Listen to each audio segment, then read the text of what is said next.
All right, we're going to get deeper into embryology. So, the journey of a new human life, a day by day development from fertilization to implantation. So, day zero is fertilization, the beginning of a unique human life. A single sperm carrying 23 chromosomes from the father successfully penetrates the egg oocyte, um, which also contains 23 chromosomes from the mother. At the very moment of fertilization, a new unique human DNA sequence is formed, never before seen in history and never to be repeated. This DNA blueprint contains everything: the child's sex, eye color, hair type, intelligence potential, and even personality traits. If the sperm carried an X chromosome, the child will be a girl. If it carries a Y chromosome, the child will be a boy.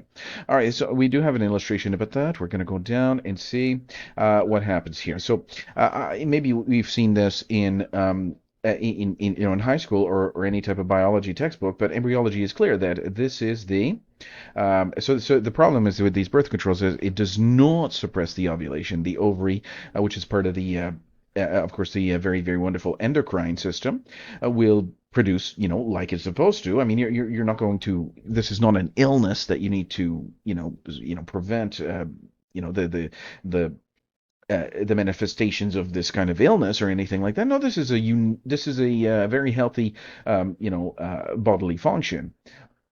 And so then the doctor would not have any kind of justification to have any kind of need to cure this illness because it's not an illness; it's a natural bodily function, which is what the ovary will produce the eggs, and the sperm will meet the egg, and the baby is born right here. Day zero, fertilization, and this is where the baby with the unique DNA is born, and just over here is the day where the implantation of the baby, right? We can call it a blastocyst or fetus or zygote all you want, but at the end of the day, it's a small boy or a small girl.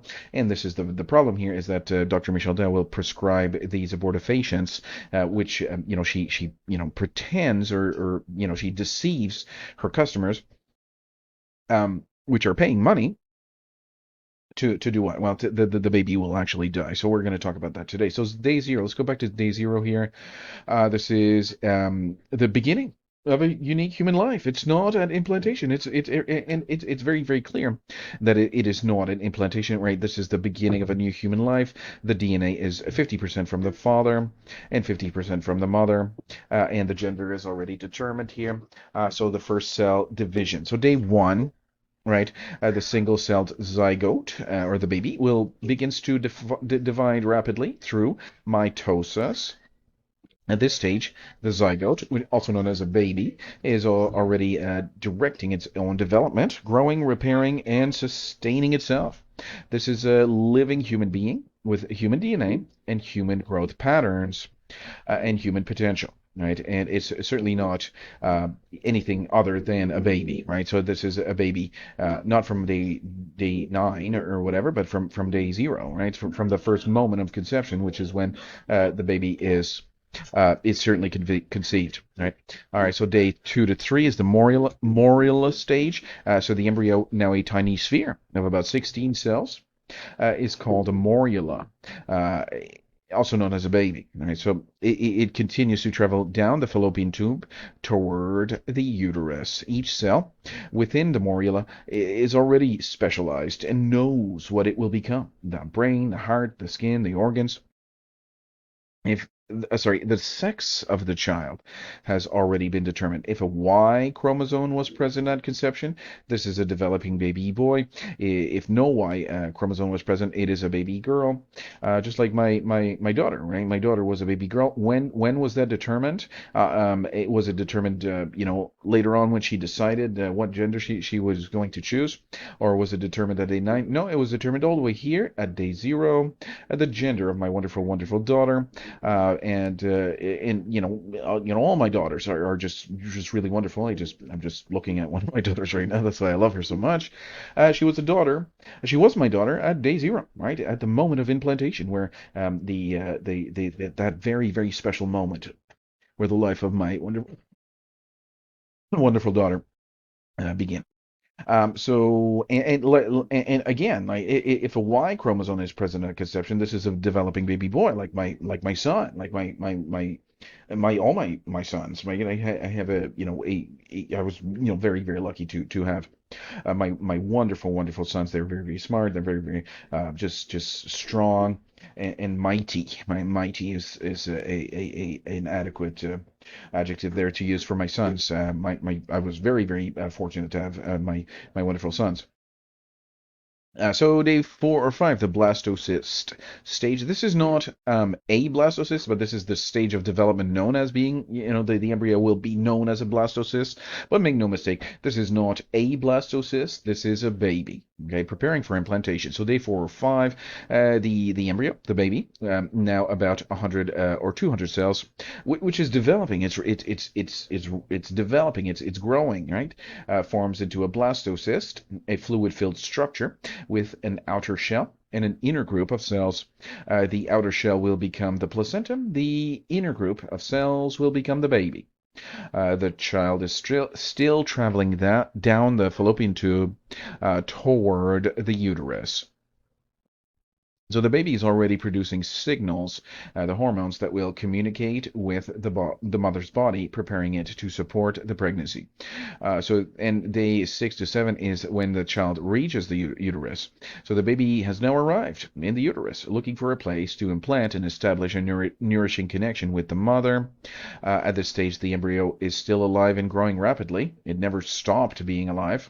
Um, Waiting for the next crucial stage, the implantation, and then day 8 to 9 begins. And I heard this wacky argument that it's this is a parasite. These feminists will use that argument is not even considerable. You cannot even consider this kind of it's so that argument is so insufferable. How you cannot have a parasite that is your own offspring. All right, that is just not the way life works. And I'm not even going to get into why that is so nutty, but these feminists will actually put forth that argument, and then they will yell loud noises with their mouth, and liken the baby onto a parasite, which is never just this is not even rational. There's no logic in it. It's not even scientifically possible for any animal that its own offspring will become a parasite. That argument is just so nutty that I'm not even going to address it. I don't even know why I'm talking about it because I mean that is an argument that was just popped up into my mind. I guess I shouldn't have said anything because it's so nutty. Anybody with anybody that has any kind of uh, a rational or reasonable person will know that that's just a nutty argument that can be dismissed before even getting into why. But it's certainly it's not considerable. It's not a considerable argument. You cannot have it anyway. I'm just going to stop talking about this. This is just so nutty. The idea that the baby, the mother's own baby, the offspring of the mother, is a parasite. I'm just going to stop talking about that because that is certainly not true. And if you actually believe this kind of thing, you just get, there is literally no help for you. You are just so far gone morally and ethically, and just lack scientific reasoning or anything like that, that nothing can be done for you. I mean, if you truly believe that, well, nothing can be done for you. I mean, and there are some people that actually believe this kind of nonsense. It's not from any kind of scientific reasoning or logic. It's just some emotionally charged argument that makes absolutely no sense. Right. So the embryo makes contact with the uterine lining, signaling the body to prevent menstruation and support the pregnancy. So the placenta begins forming, and the baby cells start differentiating into what will soon become the nervous system, brain, and other organs. So the young lady there will the menstruation will quit. All right, there's no more monthly cycle anymore. Why? Because I mean that's the whole point of the menstruation cycle, is that the embryo will implant itself, himself or herself, into the, and I don't want to say it because that will trigger the dehumanization process. Certainly as a baby boy or baby girl from day zero. day zero, the first minute, the first second that gender there is determined. This is a vulnerable stage, and if implantation is disrupted, the child will die. So here's where Dr. Dow rears her oh, her signature on the prescription pad. This is where the abortionist will rear its ugly head and actually kill the baby. And people don't know this. Right? That's the problem. People do not know this. People are just so blind to the fact that the baby is alive. The baby is 100% a baby boy or baby girl, and it's just the child will die here because the abortionist will rear its ugly head, and that Dr. Michelle Dow will put her signature on the prescription pad.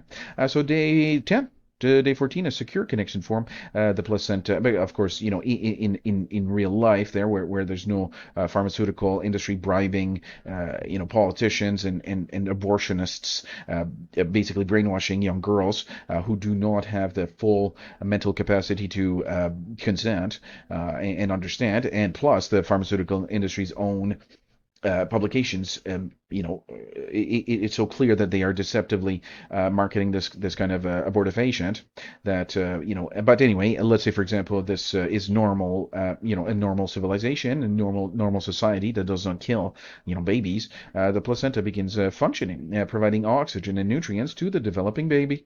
The child's genetic instructions are in full effect, guiding every detail of development. The baby is not a potential human. He or she is human. He or she is. And we're going to change this to he or she. He, or she. He or she is human. And it's not it. And we should really stay away from it, because it's certainly he or she. The baby is a boy or a girl, and the most valuable asset that the earth ever has, and not any kind of money for sure. So the money has less value than the developing baby boy or baby girl. Certainly, even from day zero, right? Any kind of money has less value than the developing baby boy or baby girl. So the tragedy, here's the tragedy of death before implantation. So if a woman is taking a drug that alters the uterine lining, such as certain birth control pills or IUDs, implantation may fail and the baby will die. So this death is not a prevention, but the loss of a living human being with unique DNA already growing and developing. The tragedy is that most women who take these drugs do not know they may be responsible for the death of their own children. This is the reality of early human life. A new person exists from day one, and their journey is filled with potential and beauty. Every loss before implantation is not just a failed pregnancy, it is the death of a child who never had the chance to live.